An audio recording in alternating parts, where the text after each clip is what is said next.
So now we go to our second book, जिसका हम ये चैप्टर कंप्लीट कर रहे हैं। लास्ट पैराग्राफ बस यही बचा हुआ है जितना आपको स्क्रीन पे दिख रहा है।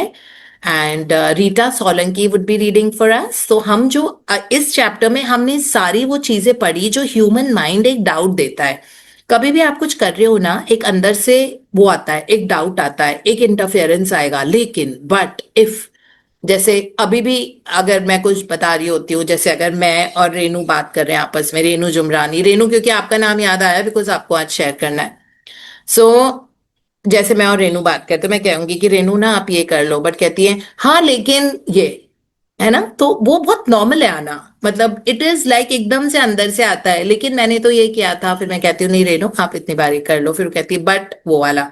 तो ये नॉर्मल सा हमारा होता है कि किसी भी चीज में अगर कुछ फ्लो में चल रहा है ना, तो एक बीच में डाउट आ जाता है। आपने देखा है ना, रिवर, जब रिवर चल रही होती है जैसे ब्यास रिवर है जो पहाड़ों पे चल रही होती है, तो बीच बीच में एक ऑब्स्टिकल आएगा, तो वो रिवर क्योंकि फ्लूइड होती है ना, तो वो उसके आजू बाजू से रास्ता बना के, जैसे बीच में एक बोल्डर आया, एक बड़ा सा रॉक आया, पत्थर आया, नहर बह रही है ना, लेकिन वो पत्थर आया तो उसके साइड में से निकल जाती है।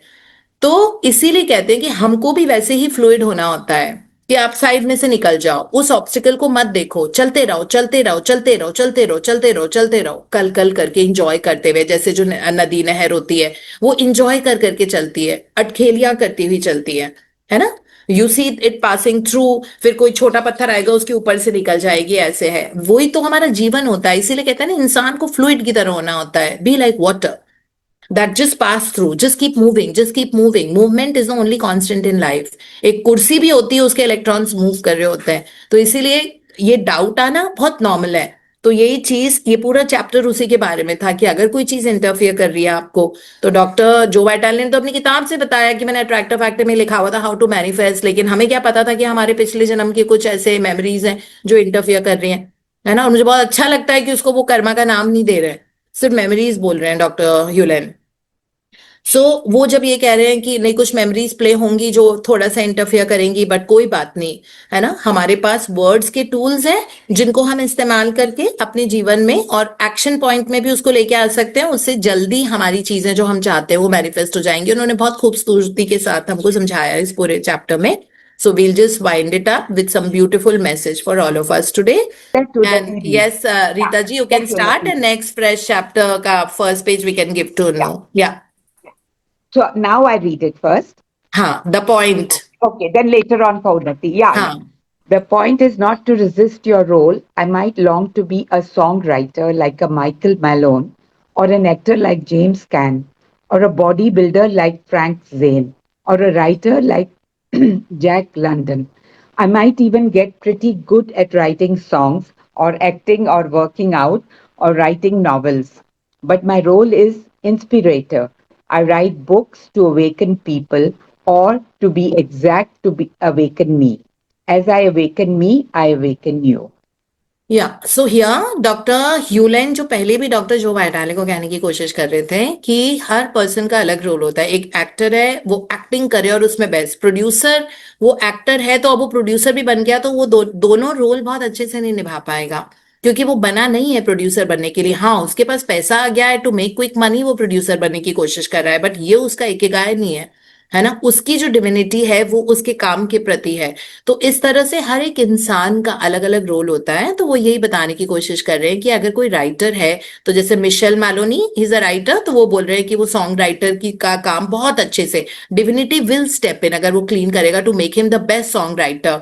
अगर कोई एक्टर है लाइक जेम्स कान, तो वो यहाँ पे बता रहे हैं कि ये एक्टिंग उसका काम है, उसका काम, वो सॉन्ग राइटिंग नहीं कर सकता, एक्टिंग उसके अंदर है ना, कुछ ना कुछ। And divinity will help him become a better and a better actor. या अगर कोई बॉडी बिल्डर है जैसे फ्रैंक जेन की तरह, तो वो अपनी काम में divinity will help him to really excel. तो इस तरह उन्होंने लिखा हुआ है that I might even get pretty good at writing songs.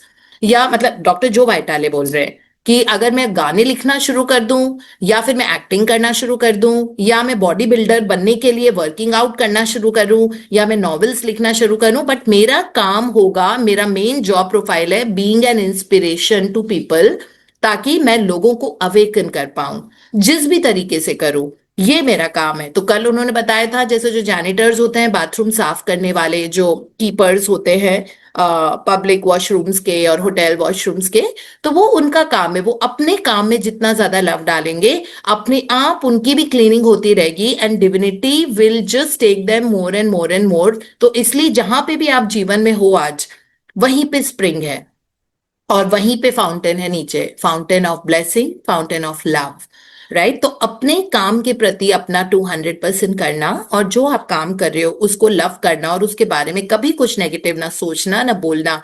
We will see that हमारा काम बढ़ने शुरू हो जाएगा, बिकॉज जो हमारे अंदर की डिविनिटी है वो उस लव फॉर वर्क के कारण हमको opportunities, inspiration, money, success, growth ये देती है, और ये वाला काम है। तो खैर डॉक्टर जो वाइटाले कह रहे हैं मेरा काम है लोगों को अवेकन करना, तो as I awaken me I awaken you. इसका मतलब है होपोनोपोनो की जो टैगलाइन ही ये होती है दैट मैं 100% रिस्पॉन्सिबिलिटी ले रही हूं, जो भी कहीं पे भी कुछ हो रहा है, अगर अभी बहुत जोर से बरसात हो रही है और मुझे जाना है, तो ये भी मेरी रिस्पॉन्सिबिलिटी है that I take 100% responsibility that I am feeling that I am not able to go out because of the rain, है ना। ये भी वो चीज है, ये भी इसकी भी मैं रिस्पॉन्सिबिलिटी लूंगी। तो ये पूरा प्रोसेस जो होता है क्लीनिंग का, क्लीन आप तभी कर सकते हो जब आप रिस्पॉन्सिबिलिटी लेते हो, और ये नहीं बोलोगे उनके कारण ऐसा हुआ, इनके कारण ऐसा हुआ, इनके कारण नहीं। आप ही के अंदर मेमोरीज हैं जिनके कारण ऐसा हो रहा है, but we are all cleaning so beautifully, so it's all good. अब नेक्स्ट चैप्टर शुरू करते हैं, cigars, hamburgers and killing the divine. Interesting name. पता नहीं डॉक्टर जो वाइटाली को जरूर डिविनिटी ने ये वाला टॉपिक दिया है, बिकॉज चैप्टर का नाम ऐसा कभी हमने कभी सुना है, but it is so it is, and we'll read it. So yes, Unnati, you can read one page and then we'll shift it to Rita ji again. Cleaning helps reduce the mortgage on your soul. Dr. Hailaka Yulen. Yeah, cleaning helps reduce the mortgage on your soul. अभी हमारे soul undermined है, उसके पास वो वाली power नहीं है, क्योंकि उसके आसपास लेयरिंग हो रखी है कुछ कुछ वरी की, फियर की, मोमेंट्स की, मेमोरीज की, एक्सपीरियंसेस की, ट्रॉमा की, नेगेटिव एनर्जी की, कुछ ना कुछ जो हमारे लाइफ टाइम्स एंड जनरेशंस में हुआ होगा उसके कारण। So cleaning now help to reduce the mortgage. Mortgage का मतलब होता है कि उसके ऊपर कुछ कर्जा चढ़ा हुआ है ना, वो फ्री, जैसे घर होता है ना, जब तक मॉर्गेज होता है बैंक के पास, उसके बाद जब आप पूरा लोन पे ऑफ कर देते हो अब वो पूरी तरह से आपका हो जाता है।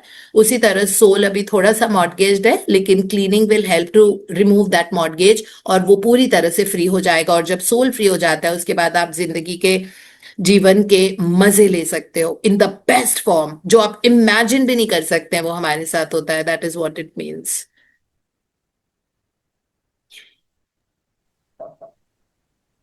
One day, Dr. Yulen wanted to get something to eat. It was on a Monday evening. We were in a small town where everybody is busy entertaining tourists on the weekend and often closes on Monday to recover. There was only one place open that I could think of, a hamburger joint called Burger Barn. I didn't want to even mention the place, as I figured Dr. Yulen would not want unhealthy food. Plus, with my lifestyle change and new eating habits, I didn't dare even drive near a fast food place. But I told Dr. Yulen about it anyway. A burger sounds great, he said, obviously excited. Are you sure? I asked. Oh, yeah, I love a good burger. We drove to the place and parked. We went in and sat. The menu didn't have much on it of a healthy food choice nature. I'll have a double meat, double cheeseburger on a white bun, Dr. Yulen ordered. I was stunned. That was heart attack food, in my opinion. Meat, cheese, and a white bun. I couldn't believe it. I also couldn't believe that I ordered the same thing. I figured if it was good enough for the shaman, it ought to be good enough for me. Aren't you worried about the cheese and meat and bread? I asked him. Not at all, he said. I have a chili dog every morning for breakfast. I love this stuff. You do? It's not the food that is dangerous, he explained to me. It's what you think about the food. So thank you, Unno. This is all you'll be reading. Thank you, ma'am. Love you so much. Thank you, Thank love you. You, thank you. Okay, so यहाँ पे ये लिखा हुआ है, इस जैसे chapter का नाम था कि ये लोग एक छोटे से शहर में थे दोनों, डॉक्टर ह्यूलेन और डॉक्टर जो वाइटाले। और नाश्ते का टाइम था, ब्रेकफास्ट का टाइम था, इनको अपना ब्रेकफास्ट करना था। अब वो जो टाउन था वो एक बहुत टूरिस्टी प्लेस था जहाँ पे सैटरडे संडे को बहुत रश रहता है। तो सैटरडे संडे लेट नाइट तक खोलते हैं सारे दुकानें, सारे जो ईटिंग जॉइंट्स होते हैं। तो मंडे ये लोग सुबह सुबह इनको ब्रेकफास्ट करना था, तो इनको कोई खुली हुई जगह ही नहीं मिली, है ना, बिकॉज वो पूरे टाइम वो बिजी था रात तक, तो इनको कोई जगह ही नहीं मिल रही थी जहां पे बैठ के ये ब्रेकफास्ट कर पाए। बस एक जगह खुली थी, उस शॉप का, स्टोर का नाम था बर्गर बार्न। अब वहां पे बर्गर बान के नाम से ही पता होता है वहां से बर्गर होगा। तो फिर वो, अब डॉक्टर जो वाइटाले तो कह रहे थे, बिकॉज वो वेट लॉस पे थे, हम सबको पता है, तो वो बिल्कुल उनकी अनहेल्दी ईटिंग हैबिट्स नहीं थे और वो बहुत ज्यादा सोच समझ के खाते थे। तो उनको एकदम से लगा कि अरे ये मतलब कोई जगह ही खुली नहीं है, ब्रेकफास्ट क्या करेंगे, बर्गर तो हमने खाना नहीं है। तो कहते हैं पता नहीं क्या अंदर से हंच आया, मैंने डॉक्टर यूलेन को बोला कि बस एक ही जगह खुली हुई है बर्गर बान, तो हम यहीं पे बैठ सकते हैं, क्या आप खा लोगे ऐसा वाला खाना बर्गर? उन्होंने कहा हाँ हाँ, मैं तो ब्रेकफास्ट में रोज यही खाता हूँ। So it was like, hot dog खाते थे, चिली डॉग। तो उन्होंने कहा हाँ चलते हैं। और फिर उसके बाद जो उन्होंने ऑर्डर किया वो वाइट बन में, it was not even a brown बन, मतलब ब्राउन ब्रेड भी नहीं थी वो, बिल्कुल मैदे वाली। तो वाइट बन में उन्होंने एक एक मीट का स्टेक था, और उसके साथ में डबल चीज उन्होंने ऑर्डर करके अपने बन को ऑर्डर, अपने बर्गर को ऑर्डर किया। और डॉक्टर जो वाइटाले डॉक्टर यूलिन की शक्ल देख रहे थे, वो कहते हैं आप ये सब खाते हो? कहते हैं हाँ मैं यही खाता हूँ। तो फिर उन्होंने फिर अपने लिए भी कुछ किया, डॉक्टर जो वाइटाले को लगा भाई साथ में दोनों को ब्रेकफास्ट करना था, तो उन्होंने भी अपने लिए भी बर्गर किया। Of course double cheese and double meet नहीं वो सब, लेकिन उन्होंने भी अपने लिए बर्गर ही किया। तो उनको ये लग रहा था, फिर उनसे ना रोका नहीं गया डॉक्टर जो वाइटाले को। तो उन्होंने डॉक्टर ह्यूलन से पूछा कि आप मतलब aren't you worried about the चीज और इतना मीट इतना ब्रेड आप खा रहे हो? तो कहते हैं नो, मतलब वरिड होने की क्या बात है इसमें, मैं वैसे भी जैसे उन्होंने बताया कि चिली डॉग हर मॉर्निंग ब्रेकफास्ट के लिए खाता हूँ, बिकॉज मुझे बहुत अच्छा लगता है ये वाला खाना। तो डॉक्टर जो वाइटाले पूछते हैं really like you do, you eat this? So doctor Hew Len फिर डॉक्टर जो वाइटाले को समझा रहे हैं कि देखो, हम खाना डेंजरस नहीं होता है, आप खाने के बारे में क्या सोचते हो ये डेंजरस होता है। तो अगर आपको कभी कभी खाना पड़ रहा है ऐसी चीजें, तो आप उसको क्लीन करके खा सकते हो। अगर आप ये चीज सोचोगे this food is so healthy और मेरे अंदर जाके मेरी बॉडी को बहुत ज्यादा नरिश कर रहा है, तो वो फूड एक्चुअली जाके नरिश करेगा, है ना। अब वो आगे समझाएंगे, and Rita ji will be reading for us. It's not the food that is dangerous. He explained it to me. It's what you think about the food. I had heard that con- comment. comment, sorry. Had heard that comment before, but I never believed it. I figured the solid trumped the thought, but maybe I was wrong. He went on to explain. Before I eat anything in my mind, I say to the food, I love you. I love you. If I'm bringing anything into this situation that would cause me to feel ill as I'm eating you, it's not you. It's not even me. It's something that triggers that I am willing to be responsible for.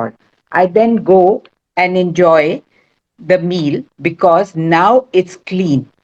Once again, one his second Rita ji, तो वो नया वो topic शुरू हो रहा है इसके बाद से। तो हियर फूड के बारे में डॉक्टर ह्यूलेन डॉक्टर जो वाइटाले को समझा रहे हैं कि कभी भी अगर ऐसा फूड आता है जो मतलब ये हेल्दी नहीं है, ये हेल्दी है, ये भी तो हमारी मेमोरीज है ना, कुछ ना कुछ ऐसा है, हमने कहीं पढ़ा है, हमने किसी से सुना है, तो ये वो मेमोरीज प्ले अप हो रही है बार बार। तो वो कहते हैं कि मैं तो यही यही सब खाना खाता हूँ, मेरा तो रोज का नाश्ता ही ये होता है कि मैं बर्गर खाता हूँ, मतलब हॉट डॉग खाता हूँ ब्रेकफास्ट में, डॉक्टर ह्यूलन ने कहा। तो डॉक्टर जो वाइटारे को उन्होंने फिर बाद में समझाया कि देखो खाने में कोई प्रॉब्लम नहीं है, आप किस थॉट के साथ उसको खा रहे हो ये मैटर करता है। इसका मतलब है सब कुछ एनर्जी होता है, दोबारा से रिहाइड्रेट हो रहा है ना। फिर उन्होंने आगे समझाया और बोला, डॉक्टर जो वाइटाले को समझाया कि मैं जब भी कुछ खाता हूं उसके पहले मैं अपने माइंड में उस खाने को देख के बोलता हूं I love you, I love you, है ना। और मतलब ये बोलने के बाद फिर मैं अपने आप को कहता हूं कि अगर मेरे मन में कोई भी इस तरह की एनर्जी है या ऐसी वाइब्रेशन है जो मुझे फील करा रही है कि ये खाना खा के मेरे लिए अनहेल्दी हो जाएगा, मैं उस मेमोरी को क्लीन करता हूं। And then I say that no, it's not me, है ना। सो इस तरह से वो डिविनिटी को भी खाने के अंदर लेके आते हैं, उस वाइब से उस खाने को खाते हैं। और फिर जो भी उनके अंदर अगर कुछ मेमोरी प्ले अप करके बोलती है दैट नहीं, दिस इज नॉट हेल्दी, तो वो उस फीलिंग के लिए अपने आप को भी क्लीन करते हैं। और फिर उसके बाद जब पूरी तरह से अपने मन में वो I am sorry, please forgive me, thank you, I love you, उस मेमोरी को बोलते हैं, जिसके कारण उनको ये फील हो रहा है कि ये तो बड़ा अनहेल्दी फूड है ना, ये फील कराने के लिए। सो देन वो जब उसको अपने थॉट को, अपनी उस फीलिंग को क्लीन कर देते हैं जो मेमोरी प्ले अप हो रही है, जिसके कारण जिसमें घुसा पड़ा है कि ये अनहेल्दी है, ये अनहेल्दी है, अनहेल्दी है, ये अनहेल्दी है, इस तरह से, है ना। मतलब मुझे एकदम से I am also remembering, we have a client who lives in Noida. So मतलब डाइट की क्लाइंट है, वो डाइट ले रही हैं, तो उनको ना, मतलब जब भी वो बात करती हैं तो उनसे जब मैं खाने की बात करती हूँ तो एकदम से वो बोलेगी, उनको ना मीठा बहुत पसंद है। तो आई लव स्वीट्स, मैं तो एक पाव कभी कभी एक बार में मिठाई खा जाती हूँ। कल रस मलाई आई तो मैं 4 एक बार में खा गई। और खूब मजे से खाती हैं वो, है ना। और खाना फिर उसके बाद जब भी मैं उनको बोलती हूँ कि देखो अगर आप इतना मीठा खा रहे हो, तो मैं मीठा उनको रोज देती हूँ, मतलब हर मील में कोई ना कोई ऐसा मीठा होता है। पर मैंने कहा है कि ये आपकी उसकी मेमोरी है। कहती नहीं, वेट मेरा बहुत आराम से कम हो जाएगा, क्योंकि मुझे नहीं लौकी, टिंडा, तोरी यही सब पसंद है, मैं यही खाती हूँ। आप मुझे सिर्फ तोरी की सब्जी दे दो मैं उसको खा लूंगी, या मैं लौकी की सब्जी दे दो खा लूंगी, लेकिन मीठा नहीं रोक पाती। और उनका इतना वंडरफुली वेट कम हो रहा है ना, क्योंकि उनके मन में बिल्कुल भी गिल्ट नहीं है। लिटरली लाइक 1.5 2 महीने में she is lost a lot of weight, है ना। बहुत, मतलब लॉट एज इन कितना, 5 6 किलो हो गया उनका, कैन यू इमेजिन। बिकॉज खाने के साथ गिल्ट का रिलेशन नहीं है, और उनके मन में ये मेमोरी ही नहीं है दैट अगर मैंने ये इतना खाया तो इसकी वजह से मैं मोटी हो जाऊंगी, अगर मैंने वो पी लिया तो मैं मोटी हो जाऊंगी, ये कर लिया तो मैं मोटी हो जाऊंगी। और खाने के साथ उनका रिलेशनशिप बहुत अच्छा है। there's zero fear, there's zero guilt, है ना, which is one of a kind. So doctor Hew Len जब इस तरह से बोल रहे हैं कि नहीं, मैं तो खाने को देख के बोल देता हूँ I love you, I love you, क्योंकि मेरे अंदर जो मेमोरी आ रही है जिसके कारण ये है कि तुम्हें भी ये लग रहा है, क्योंकि डॉक्टर जो बैटाले को भी ये लग रहा था कि ये तो बहुत ही अनहेल्दी खाना है, ये ऐसा कैसा ब्रेकफास्ट, सुबह सुबह इतना जंक फूड खाना, है ना। मतलब अर्ली मॉर्निंग था, ब्रेकफास्ट के लिए गए हुए थे ये लोग। So he said that I clean all the memories, जिसके कारण मुझे ये लग रहा है। अब डॉक्टर जो वाइटाले ने बोला होगा तो डॉक्टर ह्यूलन को भी तो क्लीन करना पड़ेगा, वो भी तो मेमोरी बन गई है ना। मतलब एक कोई भी इंफॉर्मेशन अगर बाहर से आई है कि ये तो बहुत अनहेल्दी है, तो ये तो मेमोरी बन जाएगी।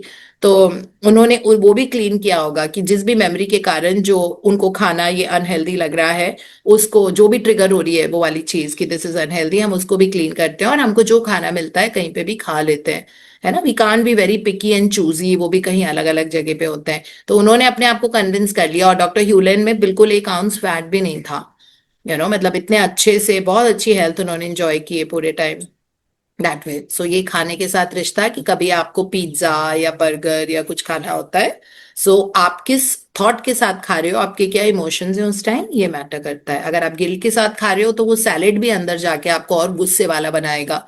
और अगर आप मतलब कोई जंक फूड खा रहे हो और बहुत प्यार से इंजॉय कर रहे हो, और आपके अंदर बिल्कुल भी ये मेमोरी में नहीं है कि इसके कारण हम मोटे हो जाएंगे, अनहेल्दी हो जाएंगे, इल हो जाएंगे, उस फीलिंग को क्लीन करके फिर खाएं, तो वो it will not serve us wrong. हाँ जी। Okay. Once again, his insights startled me and awakened me. I had spent so much time reading about health issues and food warnings that I was so paranoid I could not enjoy a simple hamburger. I decided to clean on it. When the food arrived, we ate it with gusto. This hamburger is the best I've ever had, he announced. He was so impressed that he went and asked for the cook and then thanked him. The cook was not used to people acknowledging his deep fried burgers. He didn't know what to say. Neither did I. या सो When उनको I gave इतना मजा Dr. आया कि हाँ अब एक second कि डॉक्टर जो हाँ वाइटाले ने भी जब वो बर्गर खाया तो पहले तो उनको नहीं प्रोसेस करने में टाइम लग रहा था कि ऐसा भी होता है क्या, बिकॉज ये उनके लिए स्टार्टलिंग न्यूज थी ना कि इस तरह भी you can have the food like that.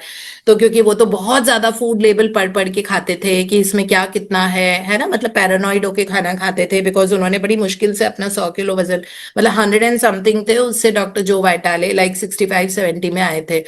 तो उनको बहुत ज्यादा पैरानॉइड थे वो खाने को लेके, तो बहुत सोच समझ के खाते थे। तो अब उनको जब ये नई इन्फॉर्मेशन पता लगी कि कोई बात नहीं, खाने को क्लीन कर दो और खूब सारा आई लव यू बोलो, तो वो अंदर जाके आपको बहुत नरिशमेंट देता है। मैंने actually Esther and Jerry Hicks की एक बुक में भी यही चीज पढ़ी हुई थी, एग्जैक्टली सेम जो यहाँ पे डॉक्टर ह्यूलेन, ऑफ कोर्स लाइक उन्होंने क्लीन नहीं कहा था, बट उन्होंने ये कहा था कि आप खाने को खूब सारा लव दो, है ना, और खूब सारा गुड एनर्जी दो, दैट थैंक यू दैट मेरे अंदर बॉडी के अंदर जाने के लिए और मुझे बहुत हेल्दी करने के लिए और मेरा सारा एक्स्ट्रा बॉडी फैट बहुत आराम से लूज करने के लिए, और प्यार के साथ खाना खाओ तो वो कभी भी आपको अंदर जाके नुकसान नहीं देगा, दैट वे। सो फिर उसके बाद जब डॉक्टर जो वाइटाले के अंदर तो बहुत सारी मेमोरीज थी कि ये नहीं खा, ये नहीं करो, ये नहीं करो, ये नहीं करो, तो जिसके कारण उनको क्लीनिंग करनी पड़ी वो बर्गर खाने के पहले। उसके बाद उन्होंने देखा कि डॉक्टर जो हुलियन ने बहुत अच्छे से एंजॉय किया अपना वो हैमबर्गर, और with double meat and double cheese and all all that stuff. और उसके बाद उनको इतना अच्छा लगा और उन्होंने डॉक्टर जो वाइटाले को कहा कि आज जो बर्गर खाया है वो मेरे लाइफ का बेस्ट बर्गर था, और उन्होंने कुक को बुलाया किचन से और उसको थैंक यू बोला। वो कुक भी बहुत ज्यादा सरप्राइज था क्योंकि आज तक उसको किसी ने डीप फ्राइड बर्गर्स के लिए थैंक यू नहीं बोला था। तो या हाँ जी। When I gave Dr. Hewlin a tour of my home, including my gym, I held my breath. I keep cigars in my gym. It seems ironic to ironic. work out, ironic, to work out in the morning and smoke in the evening. But there you go, that's my life. But I worried that Dr. Hewlin might say something about my smoking. I showed him my various types of equipment, pictures of famous bodybuilders on the walls, and the certificates I have received for the fitness contest I've been in. I tried to steer him away from the cigars sitting on a bench, but he noticed them. What's this? He asked. Cigars, I said with a sigh. You smoke working out? No, no, but I do in the evening. I explained. It's my meditation time. I sit on the deck, smoke, and feel gratitude for my life. He was silent for a moment. I was waiting for him to rattle off all the statistics showing why smoking is bad for you. Finally, he spoke. I think it's beautiful. You do? I asked. I think you should smoke a cigar with your Penos car. What do you mean? I have a picture taken of me in front of the friend sign with a cigar in my hand. Maybe, but I was thinking you can smoke while you polish her or dust her down. I thought you were going to ridicule me for smoking. I finally told him. One person read my blog, saw I mentioned cigars, and wrote me that I was putting toxins into my body and hurting myself. I guess that person never heard of the American Indian custom of passing the peace pipe, he said, or how smoking in many tribes is a rite of passage and a way to bond and share and be a family. Yeah. So I think we'll I read only once so much again today, Rita learning. ji. Rita ji, Okay, we'll read only so much today. This is yeah, already a little past okay, seven, like thank you, seven thank one you. or two. Thank you so much for your beautiful voice and so about this. तो अभी उसके बाद वो खाने वाला episode पूरा हुआ तो डॉक्टर लाइक उनका जो एक वीकेंड होम था डॉक्टर जो वाइटाले का, तो वो वहां पे उनको लेके गए डॉक्टर ह्यूलन को दिखाने के लिए अपना वो वाला घर, वहां पे स्विमिंग पूल, जिम, डेक, सब वो म्यूजिक रूम और वो सब उनका एक अलग मतलब वहां पर है।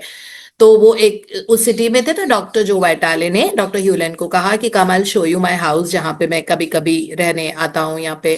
तो डॉक्टर ह्यूलन को अपना जिम दिखाने के लिए लेके गए और कहे कि ये मेरा घर है, ये मेरा बार है, ये मेरा ये है, ये रूम है, ये स्विमिंग पूल है, ये डेक है। उसके बाद वहां पे गए तो वहां पे प्रोमिनेंटली सामने की तरफ सिगार्स पड़े हुए थे, स्मोक करने वाले। Obviously I hope everyone knows what are cigars, जो पुराने जमाने में वो पाइप वाले जो सिगरेट्स होते थे वो। सो वो लेके गए तो उनको थोड़ा एम्बैरेसिंग हो रहा था डॉक्टर जो वाइटाले को, कि एकदम से डॉक्टर ह्यूले ने देख लिया तो बोलेंगे कि ऐसे तो बहुत हेल्थ की बातें ये करते हैं लेकिन यहाँ पे तो खुद ही स्मोक करते रहते हैं। तो डॉक्टर जो वाइटाले सोच रहे थे काश ये देखे ना, मतलब इनकी नजर नहीं जाए सिगार पे। तो एनी हाउ उन्होंने जिम के पूरे इक्विपमेंट बताए, उन्होंने दिखाए उनको सारे कि ये टूल्स है, ये मैं करता हूँ, और ये मेरे सर्टिफिकेट्स है जो उनको वर्ल्ड वाइड से वो भी जिम में ही लगे हुए थे, वो सब दिखाए। एकदम से डॉक्टर ह्यूलन की नजर पड़ी सिगार के पैकेट की तरफ और उन्होंने कहा you smoke while working out, मतलब तुम वर्कआउट करते हो जिम में तब तुम स्मोक करते हो, तभी ना कोई जिम में रखेगा अपने सिगार्स। तो उन्होंने कहा कि नहीं नहीं मैं शाम को करता हूँ। उन्होंने कहा अच्छा। तो उनको अभी ये लग रहा था डॉक्टर ह्यूलन पूछेंगे कि ये क्या तुम इतनी हेल्थ की बातें करते हो और तुम सिगार स्मोक करते रहते हो, ऐसे तो गलत है ये। तो उन्होंने कहा यू नो व्हाट, कि तुमको ना अपने सिगार के साथ तुम्हें अपनी पेनोस कार के साथ आसपास उसके साथ जाके करना चाहिए। उन्होंने कहा मतलब क्या, मतलब डॉक्टर ह्यूलन ने बोला कि गाड़ी के पास जब जाओ ना वहां पे सिगार तुम अपना स्मोक करो। तो उनको लगा कि मतलब डॉक्टर जो वाइटाले कहते हैं मतलब मैं फोटो खिंचाऊं अपनी पेनोस के साथ में, मतलब पेनोस उनकी गाड़ी का नाम था, कि मैं सिगार स्मोक करता हुआ फोटो खिंचाऊं अपनी गाड़ी के साथ में। तो उन्होंने कहा नहीं, जब तुम ऐसे दरवाजा खोल रहे हो, उसकी क्लीनिंग कर रहे हो या कुछ काम कर रहे हो, तब तुम्हारे हाथ में सिगार हो तो मतलब बहुत अच्छा होगा। तो उनको थोड़ा वियर्ड वियर्ड लग रहा था क्योंकि उनको तो पहले लग रहा था कि वो ये बोलेंगे दैट क्यों तुम ऐसे कर रहे हो या स्मोक कर रहे हो। तो वो इतने चिल थे ना डॉक्टर ह्यूलन, इफ यू एक्चुअली उनको कोई भी चीज कहते हैं ना कि दुनिया में कोई सही और गलत नहीं होता, तो वो कह रहे थे कि कुछ सही गलत नहीं है, मतलब ये चीज उन्होंने प्रूव की अपने कंडक्ट से। तो उन्होंने कहा अरे नहीं, मतलब गाड़ी को तुम क्लीन कर रहे हो, स्क्रब कर रहे हो या ऐसा कुछ कर रहे हो, तब तब तुम जाके आराम से। तो फिर डॉक्टर जो वाइटाले बोलते हैं कि एक बार मैंने अपने ब्लॉग में, क्योंकि डॉक्टर जो वाइटाले तो राइटर थे, तो उन्होंने ब्लॉग लिख के कोई वेब पे पोस्ट किया था, तो उसमें उन्होंने कुछ सिगार के बारे में लिख दिया था, ही मेंशन सिगार। तो एक पर्सन ने बहुत हार्श कमेंट दिया था उस वाले ब्लॉग के ऊपर, और उन्होंने बोला कि आप क्या बताने की कोशिश कर रहे हो कि हमारी बॉडी के अंदर हमको टॉक्सिन्स डालने चाहिए और अपने अपने अपने आप की अपनी हेल्थ खराब करनी चाहिए। सो लाइक डॉक्टर ह्यूलन बोलने लगे कि अरे क्यों लोग ऐसा सोचते हैं, दैट हो सकता है कि जिस पर्सन ने तुमको ये ऐसा हार्श कमेंट दिया हो उसने कभी ये नहीं सुना हो कि जो अमेरिकन इंडियंस होते हैं उसमें कस्टम होता है, लाइक हारमोनी का कस्टम होता है कि मैंने एक पफ लिया सिगार का तो मैं अब उसको पास करके I give it to the second person. और ये बहुत कस्टम है, जैसे जब फ्रेंड्स हॉलीडेज के लिए जाते हैं मेन जनरली, तो they light only one cigarette and they pass it from one to the next. It is a sign of love and bonding together. तो उन्होंने कहा है कि हो सकता है कि उस पर्सन को ना ये पता नहीं हो कि ये कस्टम होता है कि अगर इसको बोलते हैं passing the peace pipe, like cigar को पास करो, एक ने पफ लिया फिर दूसरा लेगा फिर थर्ड लेगा फिर फोर्थ लेगा, it is a sign, it is a symbol of peace, that we are all one and we are united. तो उन्होंने कहा कि इस तरह से, और स्मोकिंग वैसे भी बहुत सारे ट्राइब्स में it's a way to bond and share and be one family together. तो ये होता है। तो अभी तक हमने इतना पढ़ा है, तो इनके कॉन्सेप्ट ही बिल्कुल डिफरेंट है ना। मतलब यही चीज जो एस्टर जेरी हिग्स बोलते हैं कि there are no rights and wrongs in this world, how you do it, what is your energy, मतलब इन सब चीजों में भी एनर्जी मैटर करती है। Isn't it? So quite amazing, very interesting chapter. I'm so excited about reading the rest of it. अभी तो हमने 2 पेज भी नहीं पढ़ा पूरा. So that's really a very different kind of thought process from what imagine. And I'm a healthcare professional. वो भी 3 decades से ज्यादा तो सोचो, मतलब this is such as coming, but sounds interesting. So ये तो हमको पता ही है that everything is about energy frequency and vibration and there's nothing else more to that.